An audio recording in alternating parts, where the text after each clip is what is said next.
And finally, the prosopopoeia arrives. This is going to be the speech in character, starting with an old, crotchety man, a distinguished ancestor of Clodia, Appius Claudius Caecus, the guy who built the Appian Way, who made war with Pyrrhus, the king of Epirus, one of the Greeks, and he did another thing that was he did the aqueduct, he made a road, and he made war with Pyrrhus. That will come up later in the next chapter, but for now we introduce him and his beard.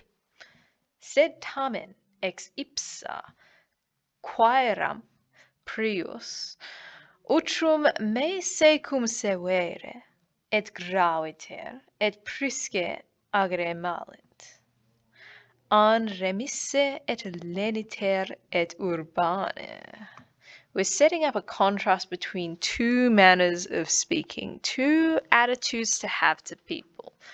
And he's giving her a choice and going to show them both on stage of what kind of characters should be scolding or talking to Clodia.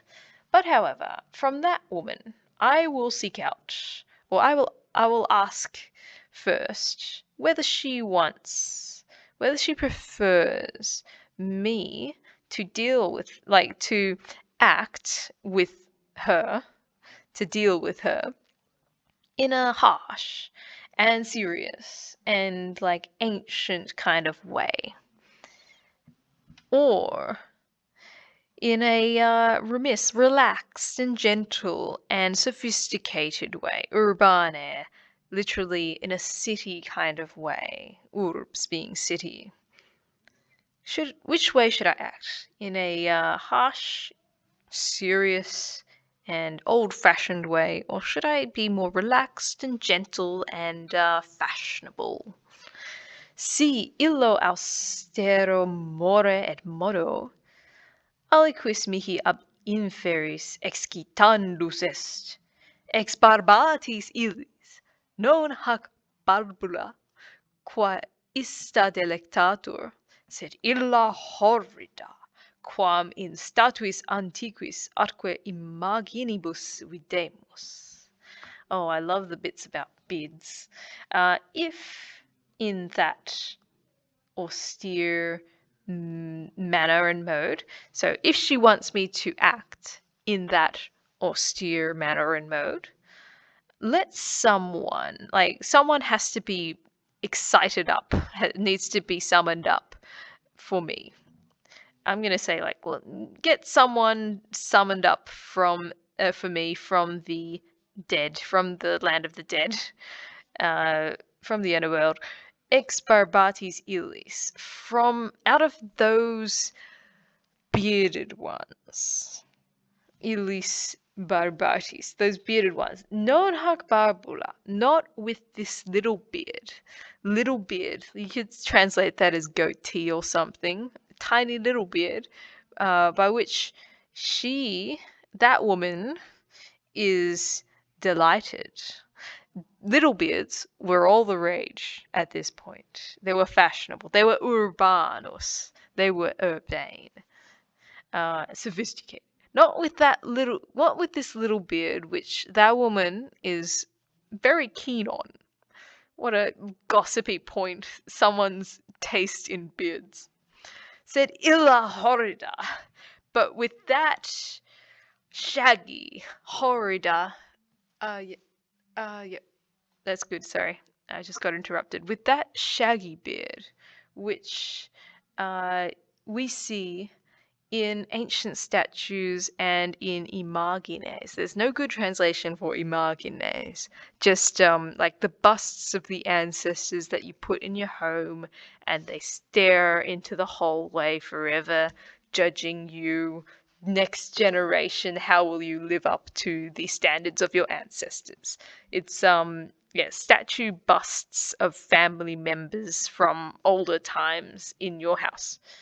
Yeah, so it's the kind of those big shaggy beards that you see in those ancient statues and in the imagines. Qui obiurget mulierem, et qui pro me loquatur. Ne mihi ista forte suscenseat. What a weird reason to bring up someone from the underworld, but this is a purpose clause.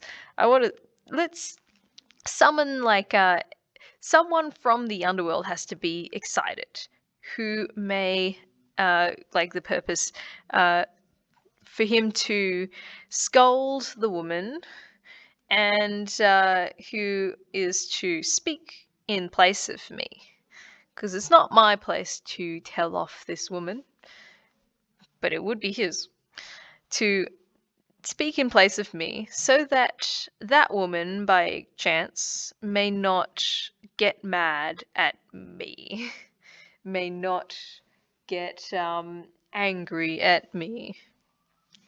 Existat igitur, let him rise up. Jussive, subjunctive. Let him rise up. Ex hac ipsa familia aliquis, ac potissimum caecus ille. The ille is like a famous guy, Caecus. Let him rise up, therefore, from this very familia, this very family line. That is the Claudian family line. Someone, and especially that famous Caecus. Who's more famous than Appius Claudius Caecus? Come on. Minimum enim dolorem capiet qui istam non videbit. Caecus means blind. I imagine that he may have been blind in his older age, but it could also just be the name. I should look that up. That blind. For he will take the least grief, he will be the least grieved, he who will not see that woman. The person who doesn't see that woman will feel the least amount of pain. What a jab. Blindy should be brought up from the underworld because he's going to be the least offended by her. Qui profecto, si extiterit, sic aget ac sic loquetur.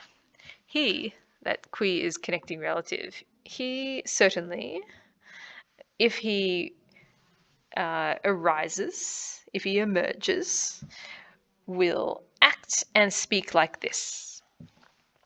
Mulier, quid tibi cum Caelio, quid cum homine adolescendulo, quid cum alieno, cur aut tam familiaris fuisti, ut aurum commodares, aut tam inimica, ut venenum timeres. This is Caecus speaking. Woman, what do you have? Like, what is belonging to you? What do you have to do with Caelius? What have you got with Caelius?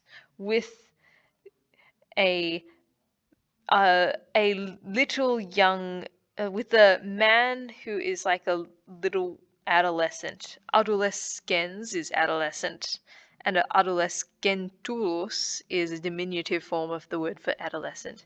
With a little adolescent man, with someone not your husband, with a alienus. Alienus literally means belonging to someone else, but I think Caelius was not really belonging to anyone else other than him being a young man at this point. So I think the sense is someone not your husband. What have you got to do with someone not your husband? Cur aut tam familiaris. Why were you either so intimate, or why have you been either so intimate that you lent gold, or such an enemy, so hostile that you feared poison? He's bringing up the intimacy and the hostility that he seems to find a bit contradictory about the prosecutor's version of events, and he's bringing up again in Caecus's speech. Why were you either this or that? Don't quite make sense of it either way. But I disapprove of both. Non patrem tuum videras, non patruum, non auum, non proavum, non abavum, non attavum audieras, consulis fuisse? Did you not hear, had you not seen, did you not hear that your father, your uncle, your grandfather, your great grandfather, your great great grandfather, and your great great great grandfather had been consuls? This is quite, I find that quite over the top.